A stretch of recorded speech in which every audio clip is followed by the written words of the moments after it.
Hi everyone, and thanks for tuning into this talk, Climate Justice and the Economy since 1999. My name is Stefan Gaarsmand Jacobsen, and I just want to thank the organizers for putting together an excellent and innovative conference, which I'm very happy to participate in.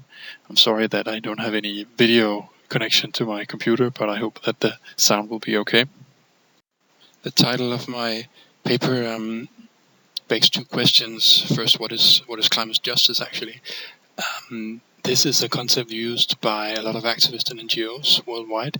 It has been emerging as the main common denominator for radical grassroots organizations worldwide to describe what they're coming together to do when they try to tackle the root causes of climate change and propose a system change. Secondly, what do I mean by the economy in this context? I have to stress that I am not thinking of the economy as something that only economists can describe as part of specific theories and models. Much more, it is a concept as it is used by activists and leading NGOs to describe the full spectrum of economic activities that have a bearing on climate change.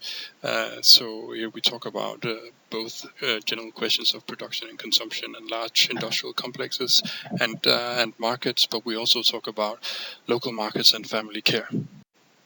With these definitions in place, I can give you the overall arguments that I want to make. First of all, I want to look at how the economy has functioned for the climate justice movement in two ways, both as the kind of negative background for certain splits within the climate movement, which actually defined the emergence of climate justice as a concept for part of the movement. So this was about disagreements concerning economic mechanisms, especially sort of market mechanisms proposed in the Kyoto Protocol. Second of all, the economy has played a big role in becoming a locus for new conceptualizations and new ways of thinking about what to do what to do against climate change, how to really go to the root causes and suggest something new. So the way I want to go about with this paper is to give you some historical background first as to how this concept of climate justice actually emerged as something widely used among activists.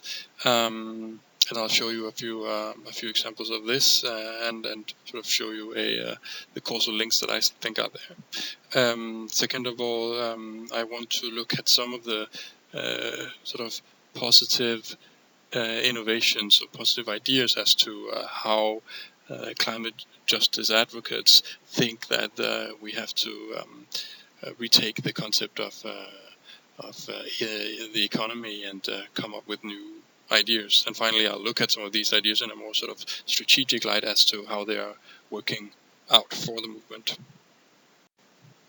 In order to understand how the concept of climate justice became important for many activists worldwide, it's important to take one step back and look at the historical background preceding the formation of the climate justice movement. The Climate Action Network was founded in 1989 as a global group to support NGO climate advocacy. This was a time at which there was a lot of debate leading up to the Kyoto Protocol implementations after 1997, which there were a lot of debates as to the role of the economy and the role of markets in the process of mitigating climate change. Importantly, the Climate Action Network supported the UN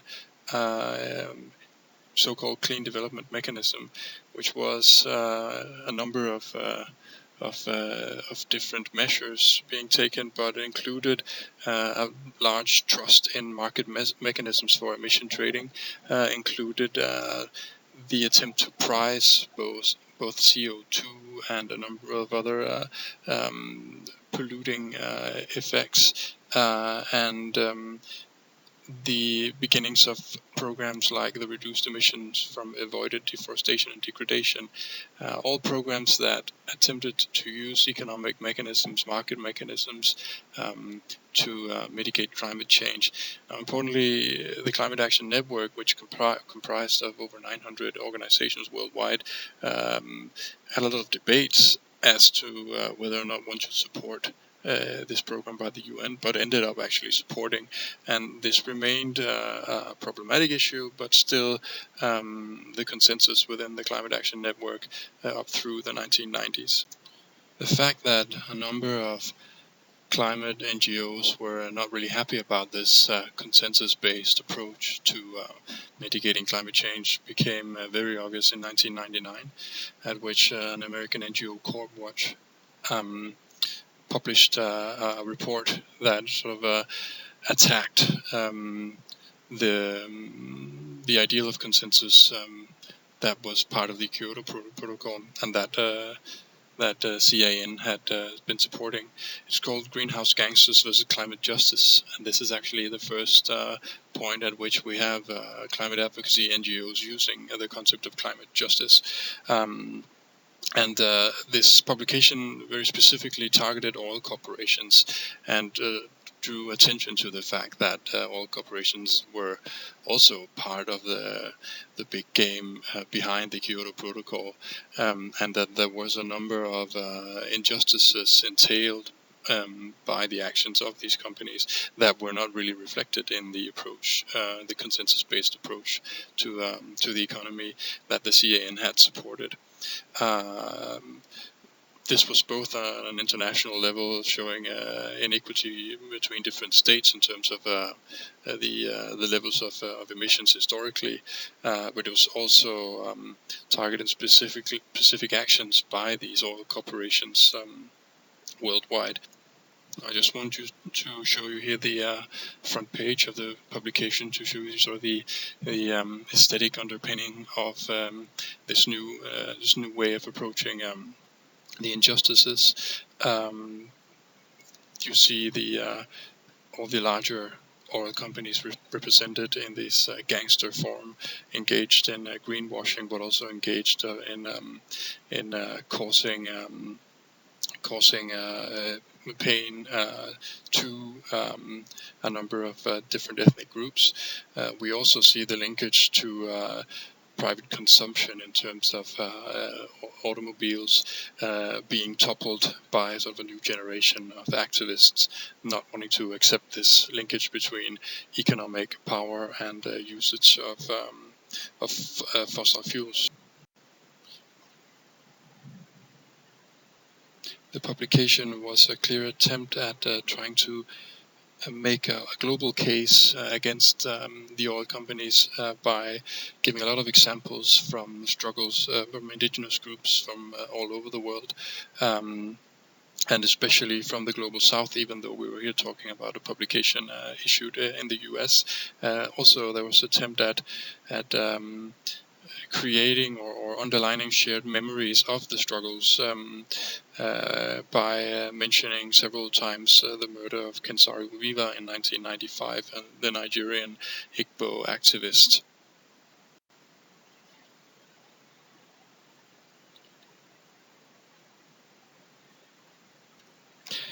The publication by Corp Watch became very important for the wider movement quickly after this publication, especially because climate justice now became the name for a subgroup at global meetings, and actually also provided a name for alternative summits, starting in 2000 with the alternative or parallel activist summit to the COP6 meeting in The Hague. Here we saw a number of radical NGOs coming together from different parts of the world to discuss where to go next, and how to strengthen the critique of the large companies that were seen to have too much power over the processes of climate negotiations.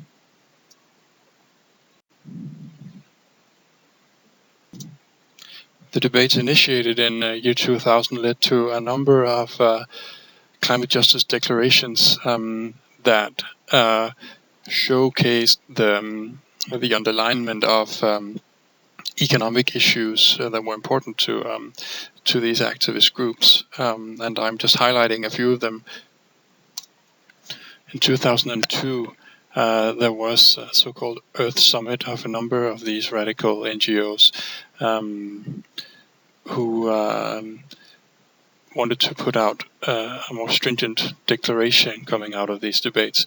And as the seventh principle out of 27, all in all, it stated that climate justice calls for the recognition of a principle of ecological debt that industrial governments and transnational corporations owe the rest of the world as a result of their appropriation of the planet's capacity to absorb greenhouse gases. They claim that there should be large-scale financial transactions from rich countries to the poor because of historical inequalities in the consumption of fossil fuels had been made before, but it now became sort of a central part of the climate justice movement demands. Importantly, it was a decisive break with the attempt to only think in terms of market-based solutions to mitigate climate change, which had been the logic of the Kyoto Protocol and also had been the consensus in the Climate Action Network. The Bali principles were very clear on this, as seen in the 13th principle, stating that climate justice affirms that any market-based or technological solutions to climate change, such as carbon trading and carbon sequestration, should be subject to principles of democratic accountability, ecological sustainability, and social justice. This reflects the ambition to politicize all the talk about economic changes that could mitigate climate change and bring in questions of justice to the core of these debates. The organizations behind the Bali principles also targeted the mainstream view of the economy that had driven the negotiations globally so far. Principle 15 states that climate justice affirms the need for solutions to climate change that do not externalize costs to the environment and communities. When economists usually talk about externalization and externalized costs, what they mean is that there might be collateral effects to the market exchange driving the economy. And to the NGOs that were now pushing the concept of climate justice, this would actually mean putting the market exchanges and the economic transactions first and putting the environment and the communities second. This approach was flawed according to the view of climate justice, and we see in Principle 17 the emphasis on the need for socio-economic models that safeguard the fundamental rights to clean air, land, water, food, and healthy ecosystems, basically putting the ecosystems first and economic transactions and market transactions second. Similarly, another formulation of climate justice in the so-called Delhi Climate Justice Declaration later, 2002, underlined the rejection of market-based principles to guide the negotiations to solve the climate crisis.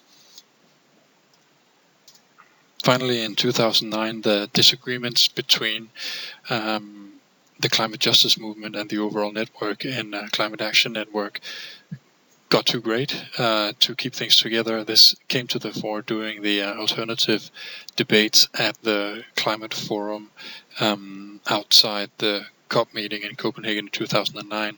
So the main issues for this split were the disagreements over the market mechanisms for greenhouse gases and biodiversity protection, the support from the Climate Action Network to putting a price on ecosystem services and also support for different schemes for intellectual property of GMO technology that, in the eyes of the climate justice movement, would pose enormous problems for poor countries worldwide.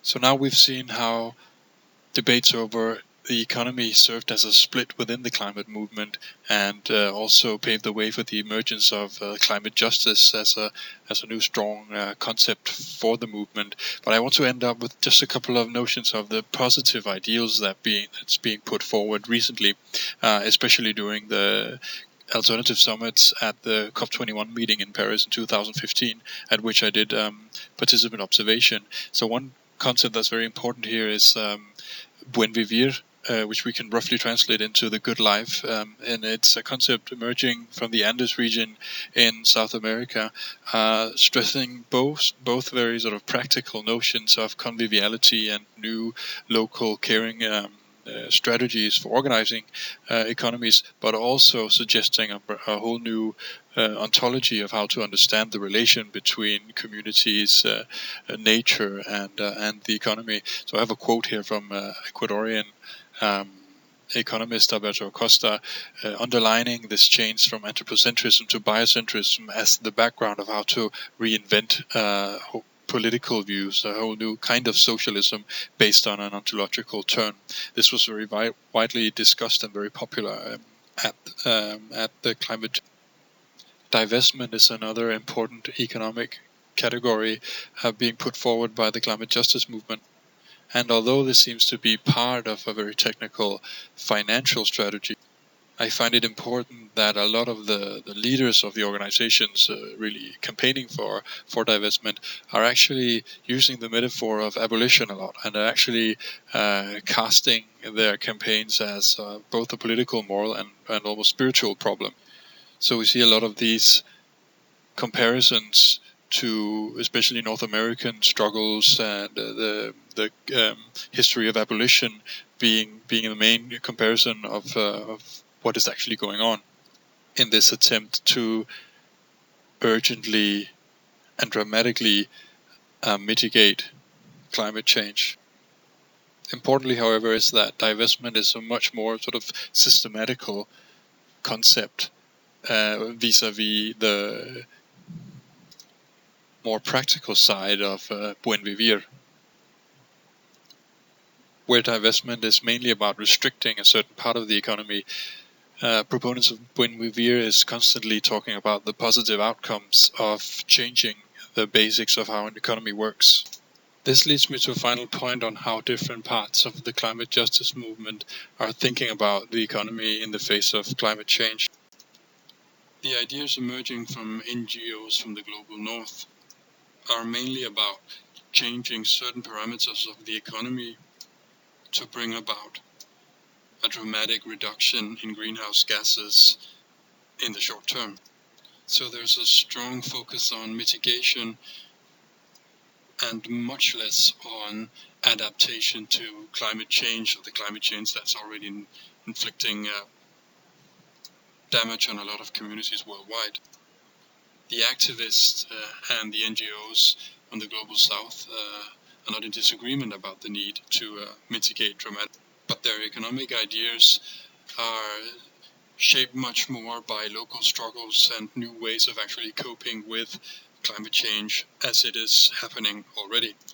This means that thinking about the economy becomes much less a question of technical issues and much more about the practices of everyday life.